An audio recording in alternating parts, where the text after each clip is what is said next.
Hello and good morning. How are you doing? Arrows, I'm well. How are you? Oh, absolutely, sir. You're up there in Bozeman, Montana. I grew up in Billings. Oh, you did? Oh, great, great. Where are you right now? I'm in North Carolina. Okay, great. Have you ever gone over there to the Bozeman Tunnel and walked around that area? I mean, because you're a man that likes to get into the wild areas of the world, and my grandfather helped create that tunnel, and I've always wondered, has anybody ever walked through that tunnel? No. Where is it? I don't know about it. It's in between Livingston and Bozeman, and it's right there. And, in the old days, when it was only a two-lane highway, you could see that tunnel perfectly. But nowadays, with that four-lane road, you've got to know that it's there. Oh, no, I didn't know about it, and I've lived here a long time. The things that you do, where do you find the confidence to go into areas that are off the path? Because I always fear of getting lost. How do you find yourself in those places of being lost? He had the GPS. He had the maps. He had a point man with a machete who was cutting a hole through the forest for us. He would speak to that point man in Lingala, the local language, and say, "Tukendeboy, Tukendeboy, Tukendeboy." And that meant this way. He would point this way, that way. That's what his compass told him. And we would crouch down and hike through that hole that had been cut through the forest. Speaking of tunneling, it was like tunneling through wherever he went. Do you find yourself being this modern-day Ansel Adams? No, because I don't take the photographs. I am strictly a writer for National Geographic, and I have had the world photographers, National Geographic photographers, Nick Nichols, who I worked with on my very first assignment, this epic hike across the Congo with Mike Fay, and a number of others. So I'm not the Ansel Adams. I'm, if anything, maybe the James Agee that's working with Ansel Adams, the guy that supplies the words. How about the wildness of this nation? I live in a forest here in Charlotte that we created with 1,700 trees, and it's like I love the edge of being right there in that that moment of you never know what's expected. It's got to be fascinating to your imagination to be able to capture it and then share it. Oh, yeah, absolutely. I mean, you're walking through the Congo forest and suddenly you come across a forest elephant with a calf, and she gets agitated and she's deciding whether she's going to charge you or not. What are you going to do there? Do you run from a forest elephant or do you stand your ground? You go on a little farther. The next day, there's a gaboon viper curled up right in the spot that you were going to put your foot. You give that a respectful distance and keep hiking. A little farther, there's a column of army ants. I want to tell you one thing, Arrow. One thing you do not want to do when you're walking through the Congo forest in a pair of river sandals and shorts is step on a column of army ants. I learned that the hard way. So you stay alert, and you enjoy these crazy wild creatures and try not to impinge on them or let them impinge on you, and keep going. And scribble it all. If you're me, you scribble it all in your notebook and tuck your notebook into your Ziploc bag when you swim across the rivers, and keep going, get the story, and bring it home. When you speak of these army ants, are we talking about the same ones that the locals will use as a spiritual journey by putting their hands into the holes and it really it's part of becoming a man? Well, I'm sure I haven't heard about that particular practice, but in one of the cultures, one of the indigenous cultures of Central Africa, I can well imagine that would be a trial.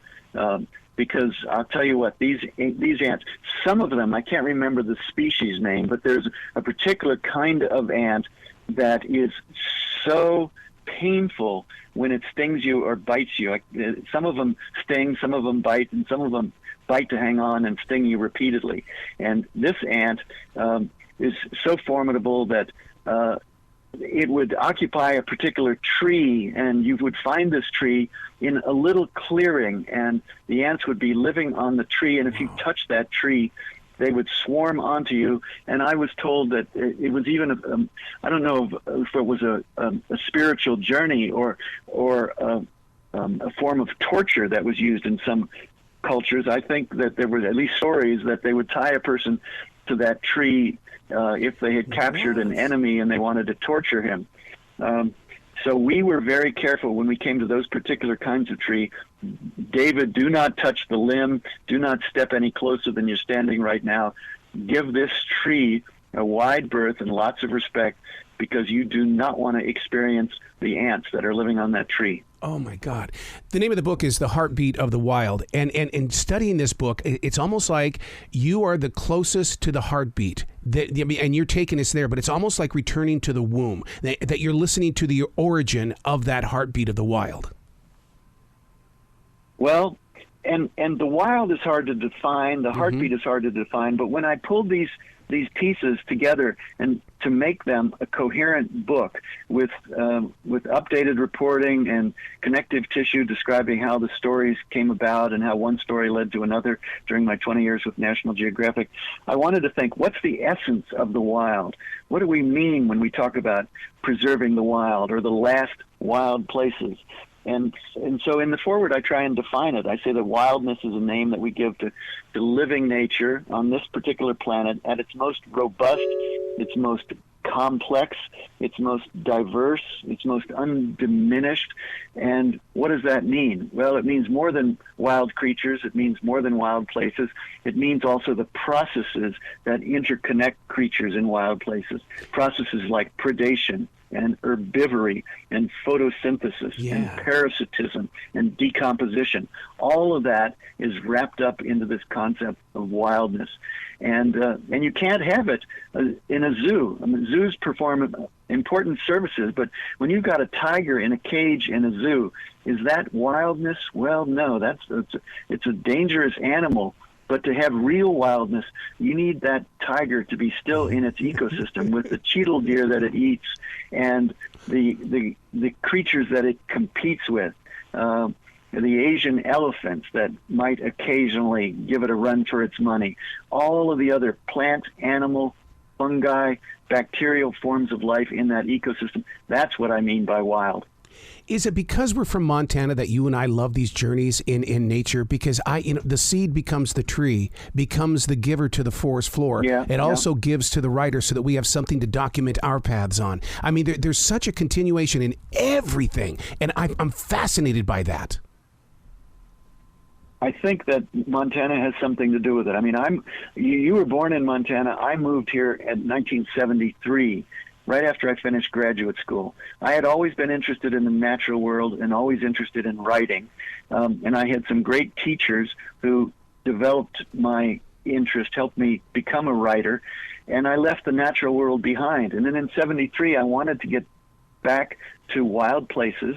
So I came to Montana and I sort of rediscovered that interest.